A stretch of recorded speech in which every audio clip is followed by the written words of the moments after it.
Hello everyone, how you guys doing? Hopefully you guys are having a wonderful day. Today we are here with a Chompy's guide for old school RuneScape in my endless adventure to make as many guides as possible, so hopefully you guys enjoy. If you do, make sure to leave a like. On top of that, timestamps and links to check me out in other places in the description down below, so give that a peek. But with that said, let's get into the guide. So we'll start with the requirements. To be able to kill Chompies in the first place, you have to have completed the Big Chompy bird hunting quest. It's a relatively low level quest, so it's not anything you'll have to worry about too much.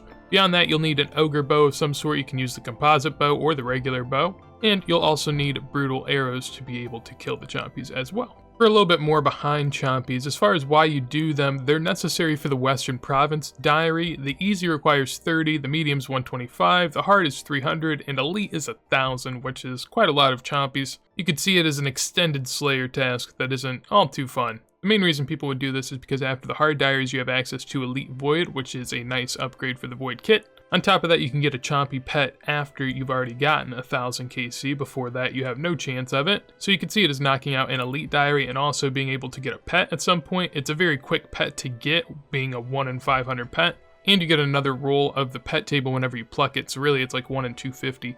So very quick. Overall though, if you were going for 1,000 kills here, that would take 4 to 6 hours on average, depending on how sweaty you are with it. The diaries give you bonuses which allow more Chompies to spawn, so once you've completed the easy, then you'll have 25% more Chompies spawning. Whenever one spawns in, you'll have a 25% chance of another one spawning in with it.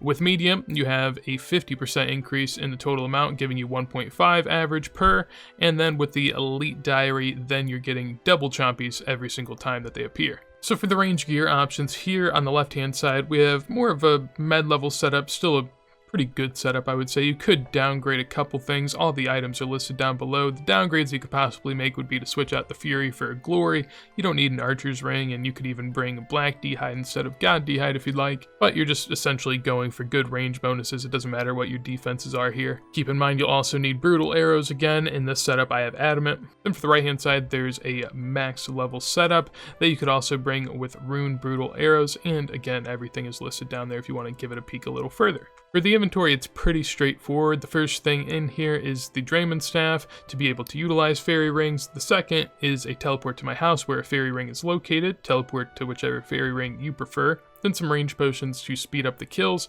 and also a ton of Ogre Bellows. I'll show you how to get that right now. So I have a teleport to the Feldip Hills. You're going to want to make your way on over there. Once you've made it over here, you're going to want to run to the northeast. Another option to get here is the fairy ring code AKS, as you can see right there, and just run towards the quest icon. Continue on by Rants and enter through the cave entrance. Go to the northwestern side of the room and unlock this locked ogre chest over here. And then when you search it, you have the option to take as many ogre bellows as you'd like. I just fill up an inventory and throw them all in the bank. But once you have a gear set up, then fill up your inventory and leave 3 open slots for some of the frogs that we will be blowing up. So now that you have the bellows, go ahead and find a fairy ring.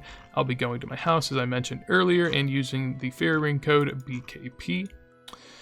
Teleport on over there and it will send you to the Castle Wars area. From here, you could just use this location right up here. I think that this is a pretty good spot that a lot of people tend to use. I like the one a little bit to the west just because there's less people there, and I like the coastline a little bit more. Sometimes you gotta play the game for the scenery, and I feel like it's a lot more open, so I like that a bit.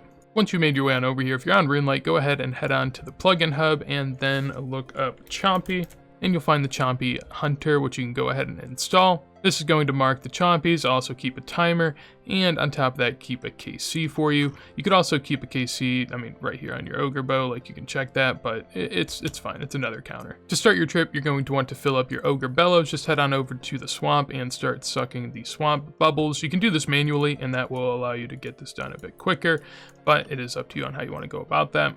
Once you've got an inventory filled, then go and start inflating swamp toads. You can only hold 3 in your inventory at a time, that's why I only have 3 inventory slots open. However, you can plant as many as you'd like at a time, so I'm going to go ahead and put down 3 right here and then get started on another 3. As I start to get these other swamp toads, I'm going to be keeping an eye out for any Chompies that spawn, because if the Chompies spawn, they're going to immediately, most of the time, run on over towards your bloated toads and try to eat them, and you're going to want to tag them before they can do that. It doesn't matter how you arrange your toads, as long as they're all down, that's really the whole point.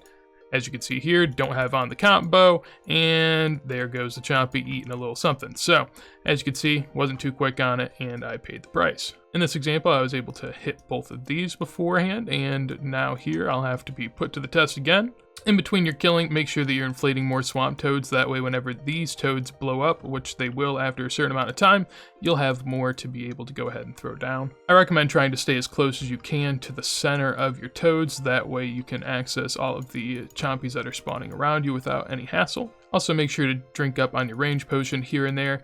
Personally, I don't bring divine potions, but you could. I just don't typically notice whenever they run out, so I'm kind of bad at that, and that way I don't have to worry about it. Earlier I showed the big increases that you were getting in the diary if you completed it as you went, so I'd certainly recommend that you do that, because if you don't, the rates at which you're going to kill chompies is going to be much less than those that are actually doing the diaries, and you're going to have to do the diaries anyway, so it just makes sense to do them. If you're pretty efficient here, you can get upwards of 250, 300 kills. Most people probably aren't going to get there, especially early on whenever you don't have double chompies or anything like that. The average chompies per hour here, I would say, would be between 200 and 300. That depends on your level of effort and also what sections of the diaries you have done. You can get more than that once you have double chompies at the end, and keep into account again that if you're going for the pet, you're going to want to pluck these chompies after you kill them. Plucking them as a regular account that doesn't have the diaries done gets you nothing, just some feathers and the opportunity to pick up raw chompy meat if you'd like. It is worth almost 2k, but not really worth banking and leaving here. It's tedious enough as is.